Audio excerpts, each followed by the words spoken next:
Hey YouTube, welcome back to the Obi Thorin Allowance. What are we doing today, Jacob? We are re-reviewing WandaVision so we can redeem ourselves. Yeah, basically last time we did it, it was before the rest of the Marvel shows had came out and we didn't really have anything to base it on. And we also now have a new scoring system, so we thought, let's redo it. We watched the video that we did a few weeks back and we thought, oh, that's a bit low. We only gave it 3.5 stars. So we thought, let's put it to our new rating system and see if we get a different result this time.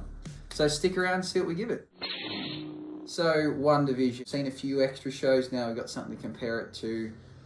Let's summarise it based upon what happens in the show. Summarise WandaVision for me. So after events of Avengers Endgame, Wanda's obviously depressed and unhappy that Vision has gone unconscious, and then her goal is to bring him back and to live in dream state and kind of town that she brings him back in a mysterious way. Yeah, basically Wanda has enough power that she can enchant a whole town and create this false reality that she wants to live in, you know, where she has a family with Vision. She has key events are kind of real to her, but the people there are kind of living in like a zombie-like state.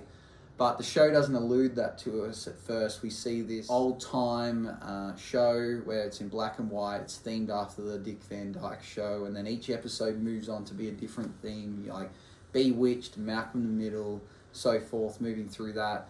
And we don't quite understand why that's happening. And we keep seeing these weird interactions where people are like coming through the drains or something drops in and you're like, what's going on here? Is people trying to hurt her? And we realize that kind of like the military outside trying to work out how to get into her shield and break Wanda down, because what she's doing is, you know, not right.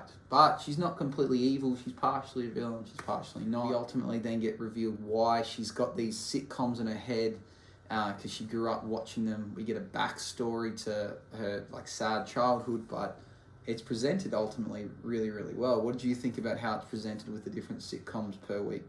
It was an excellent form of flashing out why the comedy was in each episode, and it was a unique way to tell a different comedy within each episode and keeping it fresh and exciting, and then also people that like those comedies to go, oh, I remember seeing that.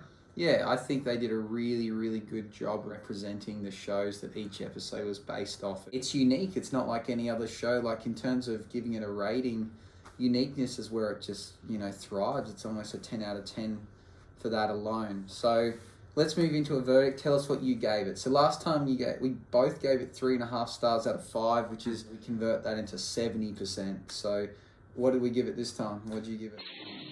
It definitely gets higher than that. It gets a 93% out of 100.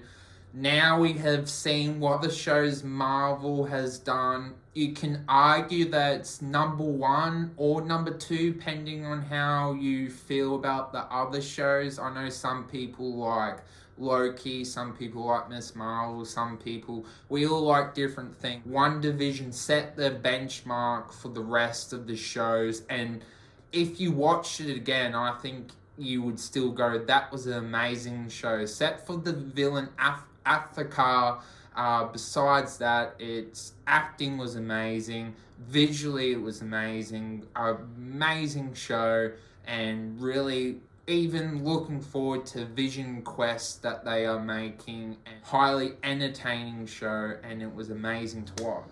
Yeah, I also bumped it up a bit. It went to 92% for myself. I think originality, uniqueness really bumped its scoring up. The acting, particularly for Wanda herself, was amazing. The villain was the letdown. I felt like the show would have been the same without Agatha, but they've added her obviously because they're building a new show for Agatha. But the whole idea that she was there because she is a witch and she's like, oh, someone's doing witchcraft in my neighborhood, I'm going to go suss out what's happening.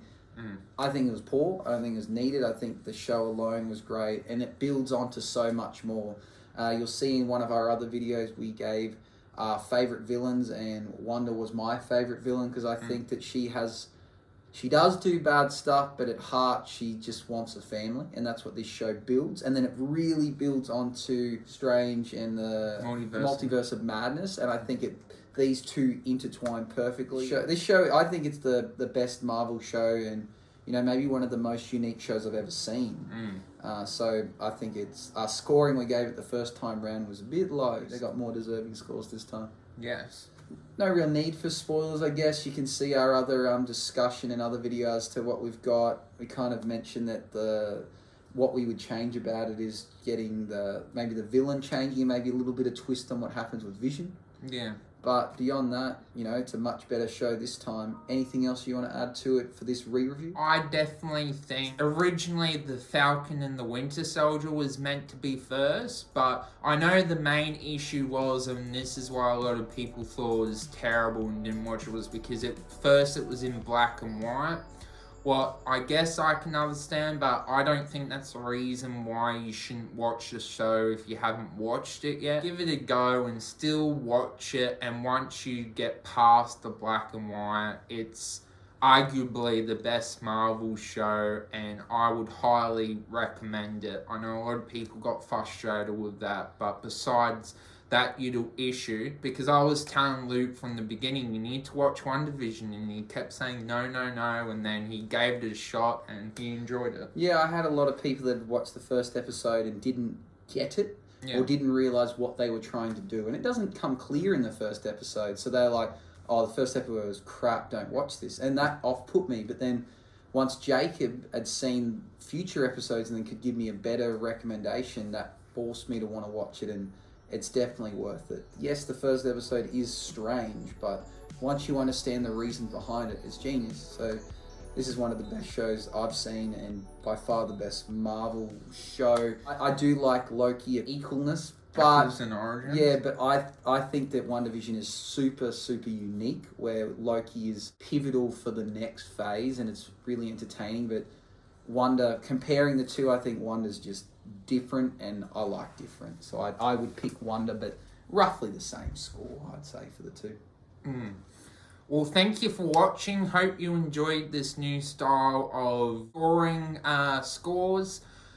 Hit the notification bell, like and subscribe. See you in the next video. As always, you're awesome, and keep staying awesome.